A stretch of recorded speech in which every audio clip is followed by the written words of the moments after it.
എല്ലാവർക്കും ആദിഷ് ഗാലറിയുടെ മറ്റൊരു വീഡിയോയിലോട്ട് സ്വാഗതം. ഇന്ന് ഞാൻ നിങ്ങളായിട്ട് ഷെയർ ചെയ്യാൻ പോകുന്നത് നല്ല അടിപൊളി ചിക്കൻ ഫ്രൈഡ് റെസിപ്പിയാണ്. ഇതിനായി ഞാനൊരു 1.5 കിലോ ചിക്കൻ നല്ലോണം കഴുകി എടുത്തിട്ടുണ്ട്. മീറ്റായിട്ടാണ് മേടിച്ചത്.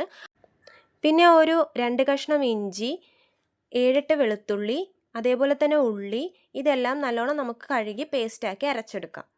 പിന്നെ നമ്മുടെ കഴുകി വെച്ചിരിക്കുന്ന ചിക്കനിലോട്ട് 1/4 ടീസ്പൂൺ മഞ്ഞൾപ്പൊടി, 2 സ്പൂൺ മുളക് പൊടി, കാശ്മീരി മുളകൊന്നും ചേർക്കുന്നില്ല.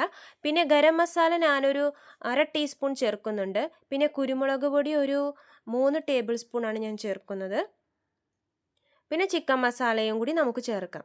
ഗരം മസാല ചേർക്കുന്നുണ്ട് തന്നെ ചിക്കൻ മസാല നോക്കി ചേർക്കണം. ഞാനൊരു 1.5 ടീസ്പൂൺ ചേർത്തിട്ടുണ്ട്. 1.5 ടേബിൾ സ്പൂണാണ് ചേർത്തത്. പിന്നെ ആവശ്യത്തിന് ഉപ്പ്, പിന്നെ നമ്മുടെ ഇഞ്ചി വെളുത്തുള്ളി പേസ്റ്റ്, ഇതൊക്കെ ഇട്ട് നല്ലോണം നമുക്കൊന്ന് മിക്സ് ചെയ്ത് കൊടുക്കാം. ചിക്കൻ്റെ എല്ലാ ഭാഗത്തും എത്തുന്ന വിധത്തിൽ നല്ലോണം ഒന്ന് മിക്സ് ചെയ്തതിന് ശേഷം ഒരു ചെറിയ നാരങ്ങയും കൂടി ഇതിൻ്റെ കൂട്ടത്തിൽ പിഴിഞ്ഞിടാം. നാരങ്ങയുടെ നീര് നല്ലോണം ചിക്കനിലോട്ട് പിഴിഞ്ഞു കൊടുക്കാം. നല്ലോണം എല്ലാം കൂടി ഒന്ന് മിക്സ് ചെയ്തതിന് ശേഷം ഫ്രിഡ്ജിൽ ഒരു 3-4 മണിക്കൂറെങ്കിലും നമുക്ക് ഈ ചിക്കനെ വെക്കാം. ഫ്രീസറിലല്ല, താഴത്തെ സൈഡിൽ. 3-4 മണിക്കൂറിന് ശേഷം നമുക്കൊരു ഫ്രൈ പാൻ എടുത്ത് ആവശ്യത്തിന് എണ്ണയും ഒഴിച്ച് ഈ ചിക്കനെ വറുക്കാനായിട്ട് ഇടാം. മസാലയൊക്കെ നല്ലോണം പിടിക്കാൻ വേണ്ടിയിട്ടാണ് ഇങ്ങനെ ഫ്രിഡ്ജിൽ വെച്ച് ഒരു 3-4 മണിക്കൂറെങ്കിലും വെക്കുന്നത്. 6 മണിക്കൂറൊക്കെ വെച്ചാൽ നല്ല അടിപൊളിയായിട്ട് കിട്ടും. തട്ടുകട സ്റ്റൈലിൽ തന്നെ നമുക്ക് കിട്ടും. നല്ലോണം മൊരിഞ്ഞ് കിട്ടും. ഒരു 7 മിനിറ്റൊക്കെ ആകുമ്പോൾ നമുക്ക് ഈ ചിക്കനെ ഒന്ന് മറിച്ചിട്ട് കൊടുക്കാം. അതിനുശേഷം വീണ്ടും 7 മിനിറ്റ് ആകുമ്പോഴത്തേക്കും അപ്പുറത്തെ സൈഡിലോട്ട് പിന്നെയും തിരിച്ചിടാം. എണ്ണയൊക്കെ വേണമെങ്കിൽ ആവശ്യത്തിന് ഒഴിച്ചു കൊടുക്കാം. ഒരു ഭാഗം നല്ലോണം മൊരിഞ്ഞു വന്നിട്ടുണ്ട്.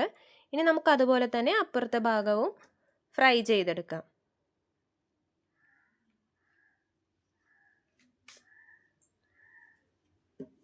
ഇപ്പോൾ നമ്മുടെ ചിക്കനൊക്കെ 2 സൈഡും ആയിട്ടുണ്ട്. ഇനി അതിൻ്റെ സൈഡ് ഭാഗങ്ങളൊക്കെ ഒന്ന് മൊരിയാനുണ്ട്. അപ്പോൾ നമുക്കൊന്ന് പയ്യെ ചരിച്ച് ഇങ്ങനെ വെച്ച് കൊടുത്താൽ ആ സൈഡും കൂടി നല്ലോണം മൊരിഞ്ഞ് കിട്ടും.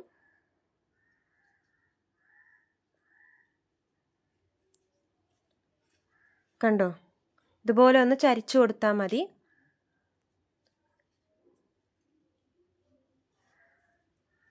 നല്ല അടിപൊളിയായിട്ട് കിട്ടും നമ്മുടെ ചിക്കൻ ഫ്രൈ. ഫ്രീസറിൽ വെച്ച് നമ്മളങ്ങനെ വെക്കുന്നത് കൊണ്ടാണ് നല്ല അതിൻ്റെ കളറും എല്ലാം ഒരു പ്രത്യേക കളറും ആയിരിക്കും.